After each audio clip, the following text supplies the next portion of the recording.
Olá, senhoras e senhores, é um prazer estar aqui com vocês no nosso programa Saber Direito Responde, onde eu vou trabalhar algumas questões que você aí de casa acabou me enviando aqui para que eu pudesse responder sobre extinção do contrato de trabalho e também sobre estabilidade, que foi o tema que nós trabalhamos durante a aula aí no curso regular do Saber Direito. Na verdade, meu nome é André Luiz Paes de Almeida, eu sou professor de Direito do Trabalho e vou, repito, responder as dúvidas que aqui me foram enviadas. Quero lembrar vocês que qualquer problema, continue enviando seus e-mails para cá, que a gente responde de maneira absolutamente satisfatória para vocês, tá bom? A primeira pergunta, que foi enviada aqui no saberdireito@stf.jus.br, foi uma pergunta de uma conterrânea minha, de São Paulo, a Fernanda Fonseca. E ela pergunta assim: existe estabilidade do dirigente sindical no aviso prévio? E aí ela já complementa: e da gestante? Lembro, qual foi sua primeira pergunta aqui, Fernanda? Existe estabilidade do dirigente sindical no aviso prévio? Não. E da gestante? Sim. Na verdade, repito, parece um pouco estranho isso, mas o critério de não haver estabilidade do dirigente sindical no aviso prévio deriva da inexistência também de estabilidade no que diz respeito aos contratos por prazo determinado. Por quê? No contrato por prazo determinado, para que se evite fraude, não há que se falar em aviso prévio.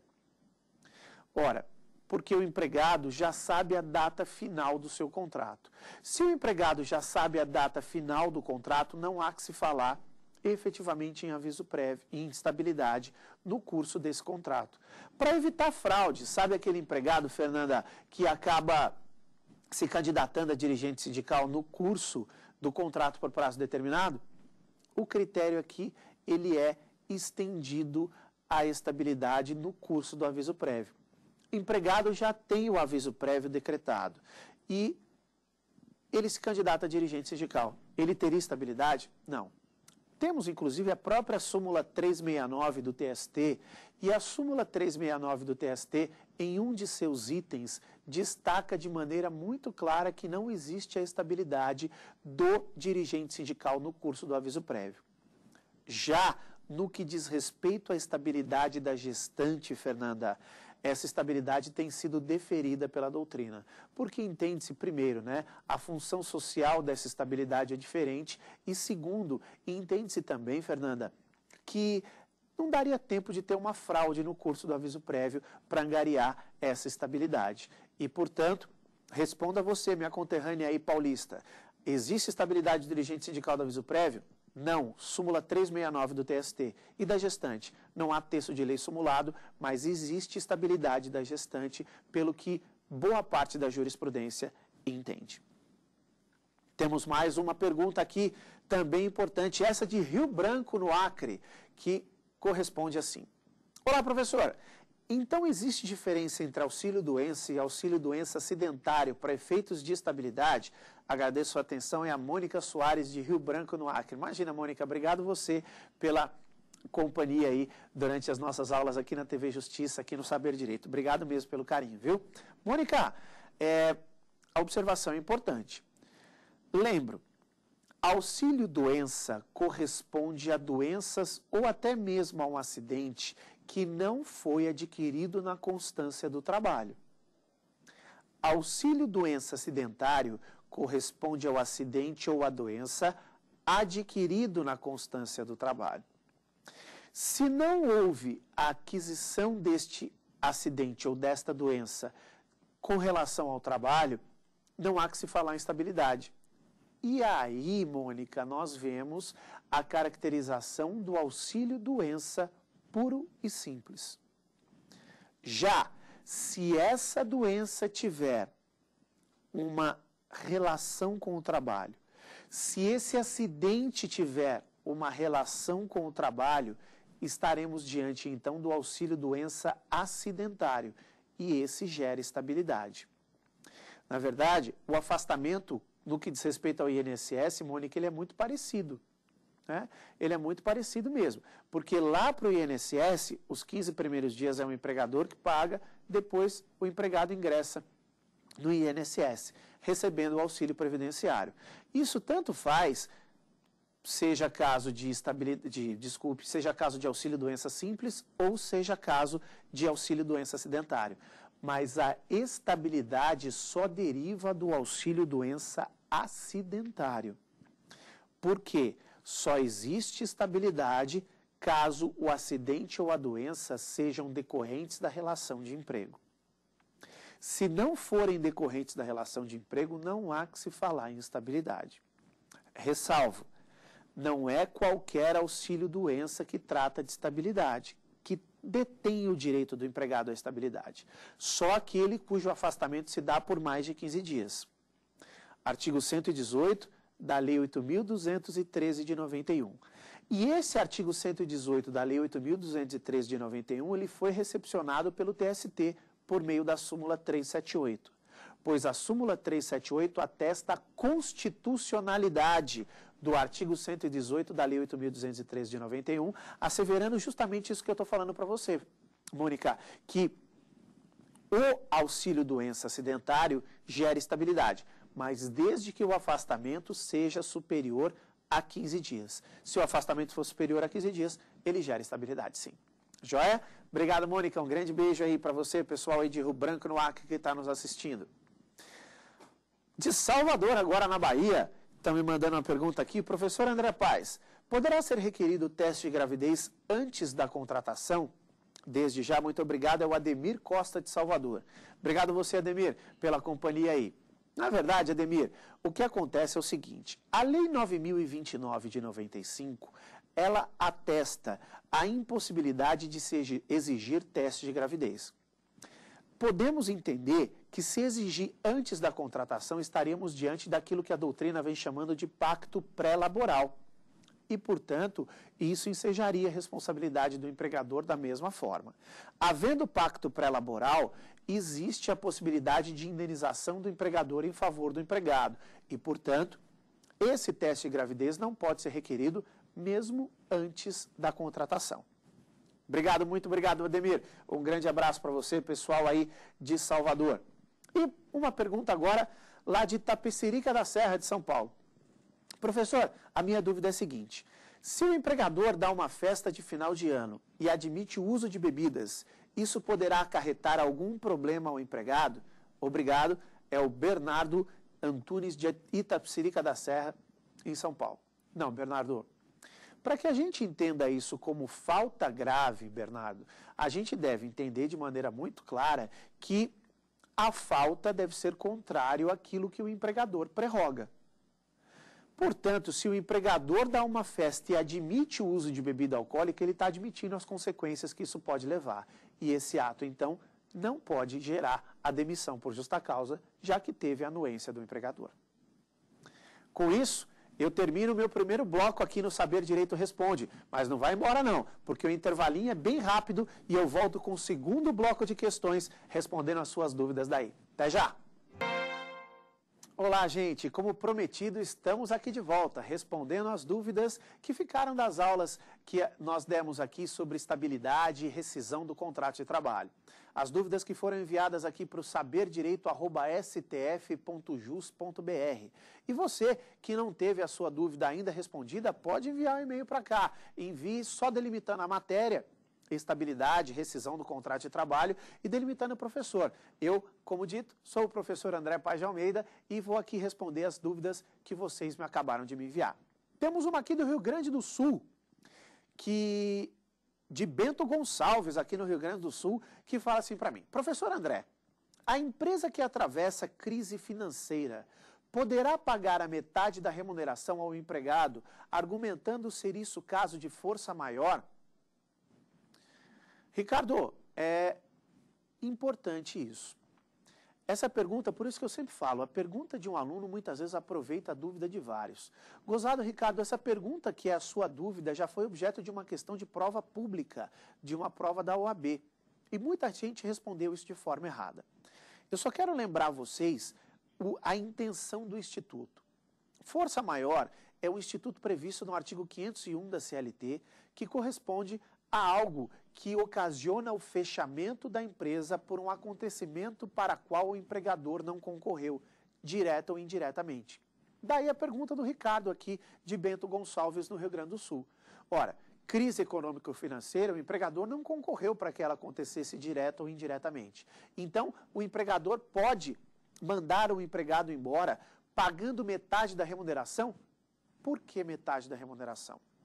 Como dito aqui durante a aula no Saber Direito, o empregado que é demitido, na verdade, quando a empresa fecha em casos de força maior, este empregado, então, ele recebe todas as verbas rescisórias a que tem direito, mas tudo pela metade. Este empregado, ele pode receber pela metade no caso de grave crise econômico-financeira, como o Ricardo acabou de me perguntar? Não pode, não. Não pode por dois motivos. O primeiro, isso conflita, Ricardo, com o artigo 2º da CLT. Traz uma redação onde fala: considera-se empregador a empresa individual ou coletiva que, assumindo os riscos da atividade econômica, admite, dirige, assalaria a prestação pessoal de serviço. Eu repito, considera-se empregador a empresa individual ou coletiva que, assumindo os riscos da atividade econômica. Ora, Ricardo, se a CLT no artigo 2º fala que é o empregador que assume os riscos da atividade econômica, esse risco não pode ser transferido ao empregado.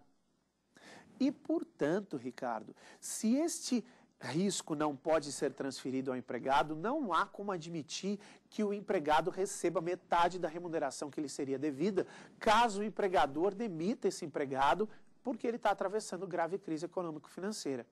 Aliás, o critério é bem simples. O critério é: o risco do negócio é do empregador. É claro, Ricardo, que a gente ouve essas argumentações de maneira administrativas, extrajudiciais. Atrasou o salário do empregado, vai reclamar. Poxa, aqui eu não recebi de um cliente. Assim que eu receber, eu acerto. Essa justificativa, Ricardo, telespectador aí querido da TV Justiça, ela pode ser até uma justificativa plausível do ponto de vista leigo. Tecnicamente, não. Nunca o empregador poderia trazer isso como um motivo de contestação por um atraso de obrigação trabalhista na esfera trabalhista. Atrasou salário. O empregador entra cobrando o salário, o empregado, desculpe, entra cobrando o salário atrasado. O empregador responde: não, é que eu não tenho dinheiro porque eu estou esperando o repasse de um cliente. Isso não existe, porque se isso existir, está fazendo o empregado incorrer no risco do negócio. E o artigo 2º fala que o empregado nunca pode incorrer no risco do negócio. Então, Ricardo, a empresa que atravessa grave crise financeira pode pagar a metade da remuneração? Não pode. Isso não é caso de força maior. Isso é caso de risco do negócio e esse corre por conta exclusiva do empregador. Tá bom, Ricardo? Muito obrigado, um grande abraço, um grande beijo, pessoal aí de Bento Gonçalves, no Rio Grande do Sul. Muito obrigado pela audiência, sempre certa aí de vocês. E vamos para mais uma pergunta, de Criciúma, Santa Catarina, que fala assim: olá, professor, caso o empregado cometa alguma falta grave, o empregador poderá suspendê-lo. Aliás, isso aqui não é pergunta, num primeiro momento isso é uma afirmativa. Caso o empregador cometa alguma falta grave, o empregador poderá suspendê-lo. Existe algum período máximo para isso? Muito obrigado, é a minha xará, a Andréia Albuquerque de Criciúma. Poxa, Andréia, boa pergunta, viu? Parabéns, boa pergunta.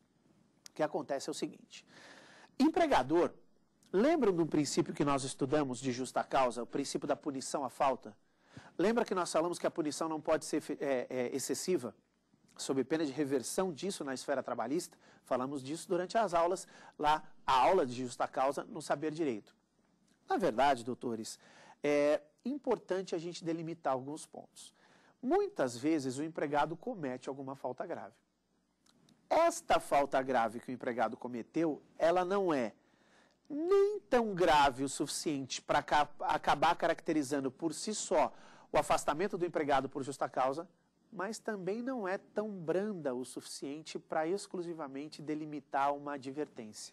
Então o empregador quer suspender o empregado. Ele pode fazer isso. A Andréia afirma, e com muita razão, que ele pode fazer isso.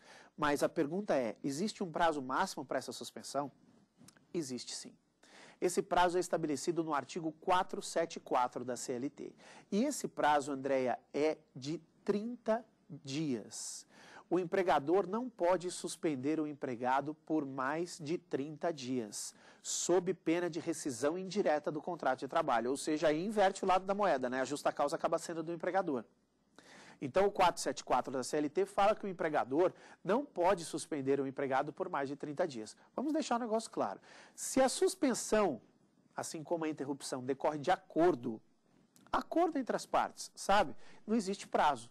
Eu posso acordar com o meu empregado, suspender o contrato dele por 2 anos. Isso acontece muito com professores, por exemplo, vão fazer cursos, mestrado, doutorado fora do país. Eles acabam suspendendo o seu vínculo laboral, porque a intenção é manter o vínculo de emprego, mas suspende o vínculo por um período indeterminado. Quando eu estou falando aqui com a pergunta que a minha xará me fez, a pergunta corresponde à suspensão derivada de punição. E a suspensão derivada de punição tem limite máximo de 30 dias para acontecer. Perfeito, Andréa? Obrigado, um grande beijo para você. Mais uma pergunta aqui enviada no saberdireito@stf.jus.br. Olá, professor. O inquérito judicial é procedimento cabível para qualquer empregado estável? Atenciosamente, é a Sâmia Neves, de Campo Grande, no Mato Grosso do Sul. Primeiro, um grande beijo, pessoal aí do Mato Grosso do Sul, Campo Grande, terra gostosa. Obrigado pelo carinho, pela audiência aí de vocês. Sâmia, o inquérito judicial é procedimento cabível hoje, jurisprudencialmente pacífico, só para o dirigente sindical. O que eu estou querendo dizer a você, Sâmia, e aos nossos telespectadores é, se eu tenho um membro da CIPA, representante dos empregados, que comete falta grave, ensejadora por si só da ruptura contratual por justa causa, rua. Gestante, rua. Membro da Comissão de Conciliação Prévia, acidentada no trabalho, rua. Qualquer outro tipo de estabilidade pode mandar embora direto, menos o dirigente sindical. Para o dirigente sindical, não pode mandar embora direto. O dirigente sindical precisa da propositura do inquérito judicial do artigo 853. Mas como a sua pergunta é, Sâmia, o inquérito é procedimento cabível para qualquer estável? A resposta é não. O inquérito é procedimento cabível só para o dirigente sindical. Joia? Bom, com isso, eu termino aqui o nosso segundo bloco. Mas não acabou o programa não, porque o Saber Direito Responde volta depois do intervalo com mais algumas observações dos nossos alunos, dos nossos telespectadores. Eu espero vocês, até já! Falei que valia a pena esperar? Já estamos aqui de volta para responder nesse nosso terceiro e último bloco as perguntas que os nossos telespectadores aí nos enviaram no saberdireito@stf.jus.br. Mais uma vez eu ressalvo, qualquer dúvida que você tenha e que porventura não tenha sido ou não seja respondida nessa última parte do programa, envie para mim. Fale, eu quero mandar uma pergunta sobre extinção do contrato ou sobre estabilidade para o professor André Luiz Paes de Almeida, que com o maior prazer, essa pergunta chegando a mim, chega com rapidez, eu respondo a vocês. Ainda que fora do ar, mas eu respondo a vocês. Prometido. E agora tem uma pergunta aqui do Paulo Mazaro, de Juiz de Fora, Minas Gerais. O Paulo me pergunta assim: olá, professor André, o uso de celular por parte do empregado pode acarretar justa causa? Hoje é um problema isso que a gente tem tido, né, Paulo? Hoje é um problema. Rapaz, eu vou te falar um negócio. Eu, às vezes, tenho esse problema no meu escritório, na minha casa, com empregada doméstica, com, muitas vezes, a babá do meu filho. Fica usando o celular e esquece o menino lá. É um negócio impressionante. Esse negócio de celular é um negócio que hoje realmente está complicado. Certamente a sua pergunta, ela vale não só como pergunta, mas também como consulta. Por que não? Para saber qual procedimento tomar caso o empregado utilize isso de forma excessiva. Primeiro, Paulo, é muito difícil a gente proibir o uso disso. É muito difícil, né? Algumas empresas até estão fazendo isso. O TST não vem considerando isso que está errado, não. Não vem considerando que isso infringe que isso viola a intimidade da pessoa. Simplesmente proíbe o uso de celular.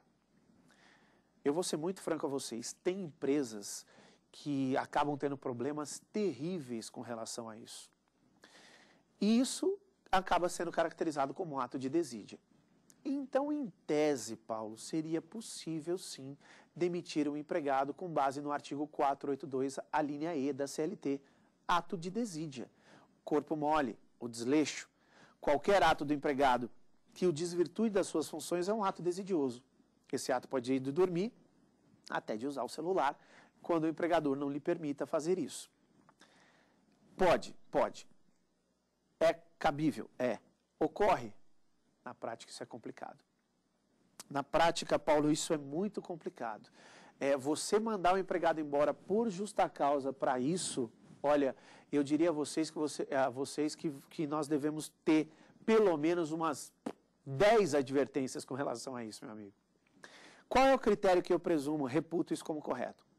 O empregado está usando o celular de maneira excessiva, dê uma advertência. Foi flagrado de novo assim, repita a advertência. Foi flagrado mais uma vez, suspenda este empregado. Foi flagrado novamente, suspenda de novo este empregado. Lembrando que a suspensão não pode ser superior a 30 dias, como nós falamos no bloco passado, ante uma pergunta que um dos nossos telespectadores nos enviaram. Só depois de uma sequência dessas faltas é que poderia caracterizar a demissão. Vocês perceberam que isso é muito difícil na prática, né? Mas eu preciso fazer a cama para o empregado.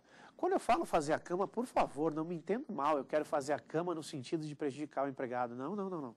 Por favor, não é isso que eu estou querendo dizer, não. Quando eu falo fazer a cama para o empregado avise o empregado que aquela conduta é incorreta. Eu preciso, quando a falta é comportamental, eu preciso pré-questionar cada uma dessas faltas. Quando a falta é comportamental, eu preciso pré-questionar com advertências e suspensões, para que eu não incorra em perdões tácitos. E pré-questionando com advertências e suspensões, eu posso vir até a conseguir isso num futuro próximo. Obrigado, um grande abraço.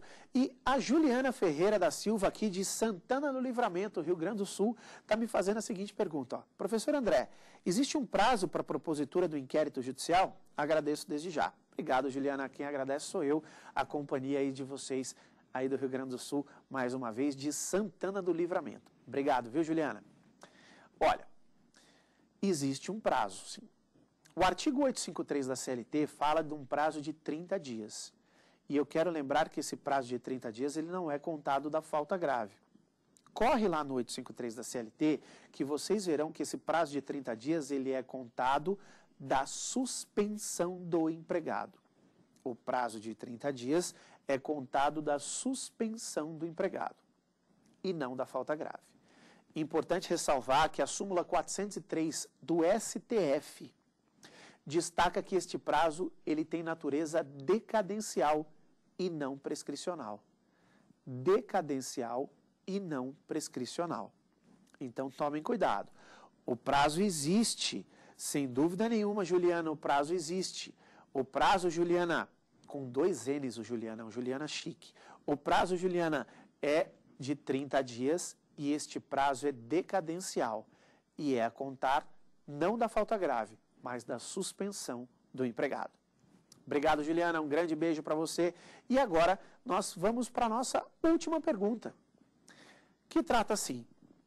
Professor, caso o inquérito seja julgado improcedente, o que ocorrerá com o contrato que até então estará suspenso? É a Graciela Queiroz, de Macaíba, no Rio Grande do Norte. Um grande beijo, pessoal aí do Rio Grande do Norte. Terra realmente linda aí, dá até inveja um pouquinho de vocês aí no Rio Grande do Norte. Graciela aí de Macaíba, lembrando o que eu acabei de falar. O empregado é suspenso. Empregado suspenso, efetivamente, então, o empregador tem um prazo de 30 dias para propor o inquérito. Só que o pensamento da Graciela é muito correto. Esse inquérito, ele tem que ser proposto em 30 dias. Mas não quer dizer que ele vai ser julgado. Claro que não. O empregador tem um prazo. Lembra a diferença de suspensão e interrupção do contrato de trabalho? Quando suspende, o empregado não recebe salário e não conta como tempo de serviço. Quando interrompe, recebe e conta. Nesse caso, suspende o empregado. Dentro de 30 dias tem que promover o inquérito. Suspendeu. O empregador tem 30 dias para promover o inquérito. E o cara está lá, sem receber salário, sem contagem de tempo de serviço. Propôs a ação. Será distribuída, notificada a parte contrária será intimada para comparecer à audiência, a parte contrária, nesse caso, é o empregado, comparece em audiência, não tem conciliação, já que a tentativa de conciliação ela é obrigatória pela CLT, o artigo 764 da CLT fala, os dissídios individuais ou coletivos submetidos à apreciação da Justiça do Trabalho serão sempre sujeitos à conciliação. Não tem conciliação. Reclamado, que neste caso é o empregado, entrega a sua defesa, processo vai, instrução processual, inquérito eu posso ouvir até 6 testemunhas cada parte. E aí vem a sentença. Imagine que essa sentença foi prolatada 3, 4 meses após a suspensão do empregado. E a sentença é improcedente. Só que esse cara está 3, 4 meses sem receber. O que acontece? A suspensão se reverte em interrupção. Já que a suspensão acaba sendo incorreta pela improcedência da sentença, que caracterizou que a falta não é tão grave assim para romper o vínculo laboral, o empregado volta a trabalhar e recebe todo este período que ele ficou afastado. Combinado?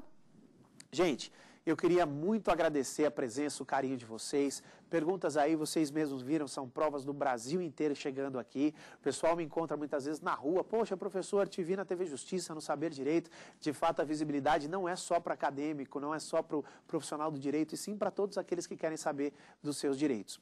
E é realmente um prazer. Se você não conseguiu acompanhar aqui, corre lá no YouTube, www.saber Direito responde. E os outros programas da família Saber Direito, você também pode ver lá. Saber Direito Aula e Saber Direito Debate. Eu agradeço de coração a presença de vocês e certamente conto com vocês numa nova oportunidade. Obrigado, um abraço. Tchau, tchau.